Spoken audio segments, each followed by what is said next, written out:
واحد الوصفه اللي هي كناخذوها بديل ديال الفواكه المعسله اللي كنستعملوا في الحلويات اللي كنشروها من المحلات التجاريه. اليوم غنقدمها لكم بطريقه زوينه وبسيطه وكتجي بنينه على اللي كنشريو، والمكون الرئيسي هو قشور ديال الدلة. نبداو على بركه الله. كنشدو هاد القشور ديال الدلاح، كنحيدو لهم هاد القشره الحمراء تماما، كنحيدوها نحاولوا نقسموها على نص. كنحيدو هاد القشره الحمراء حيت هاد القشره كتطلق لينا الماء، فنحاول ما امكن اننا كنحيدو هاد القشور الحمراء تماما، كنخليو غير القشره البيضاء على هذا الشكل. وكنرجعو كنزولو كذلك هاد القشور الخضراء حتى هي.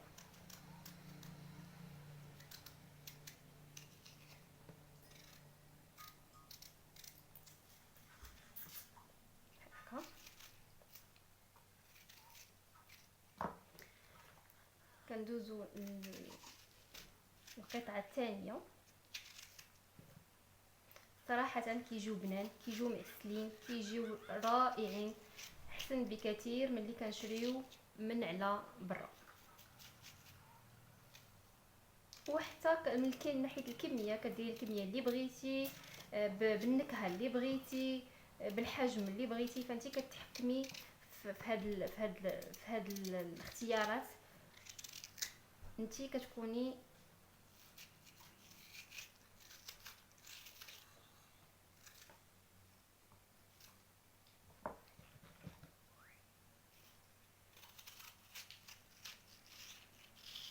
هذه فيها الماء تبارك الله بزاف.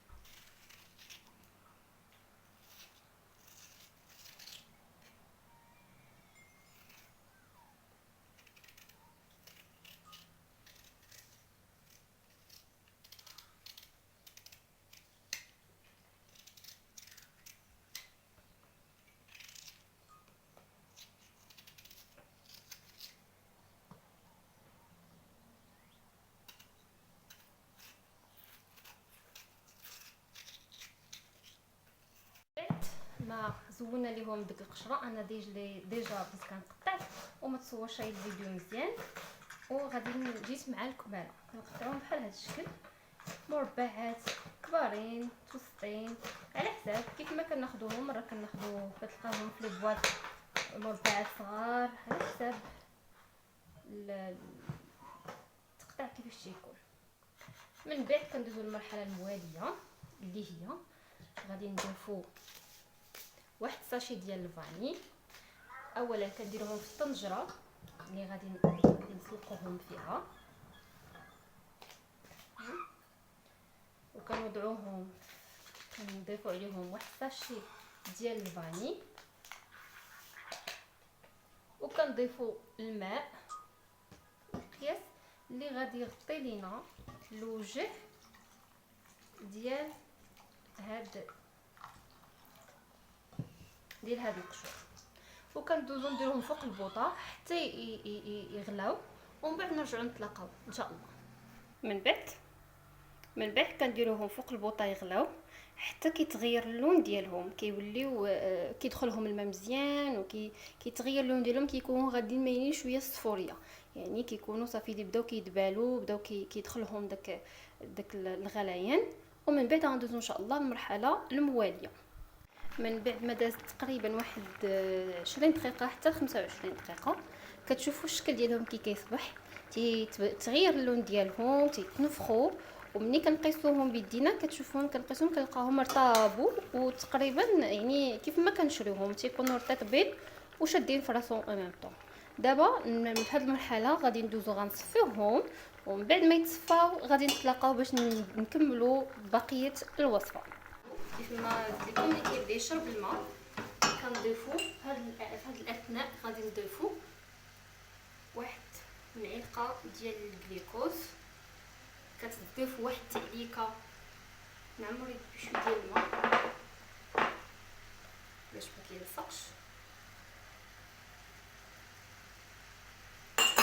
وكنبداو في التحراك. كيزيد واحد التعليكه زوينه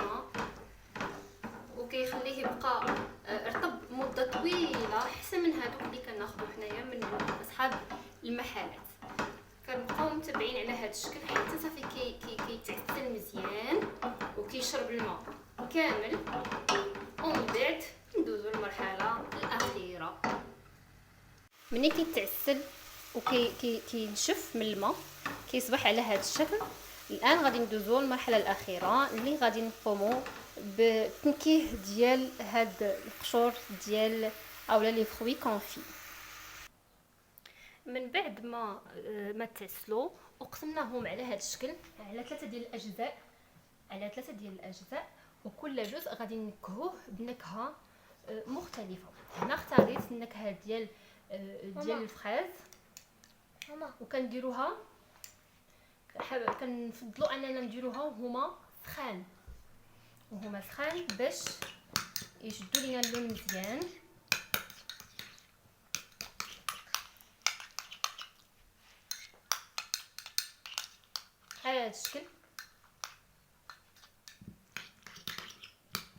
على هذا الشكل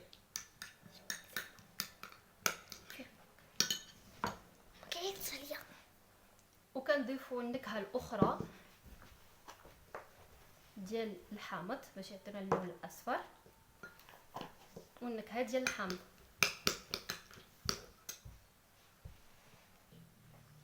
كنضيفوا اللون الاصفر على هذا الشكل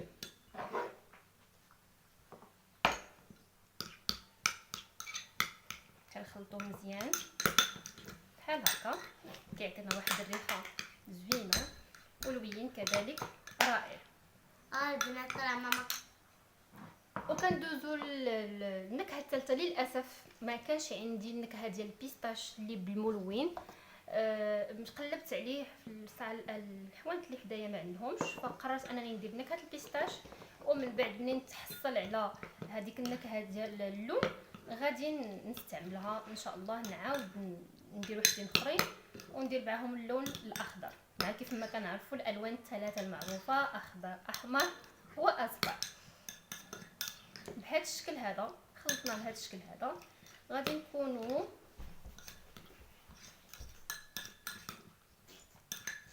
كنخلطوا مزيان وهما سخان كيف ما كنأكد عليها باش يشدوا مزيان النكهه واللون.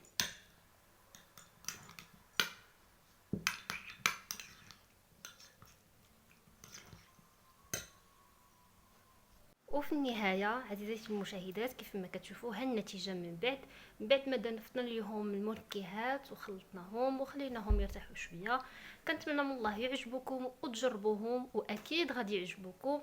وشكرا على المتابعه، وكنتمنى من الله ومنكم انكم تشجعوني وتدعموا قناتي. شكرا لكم جزيلا والى اللقاء.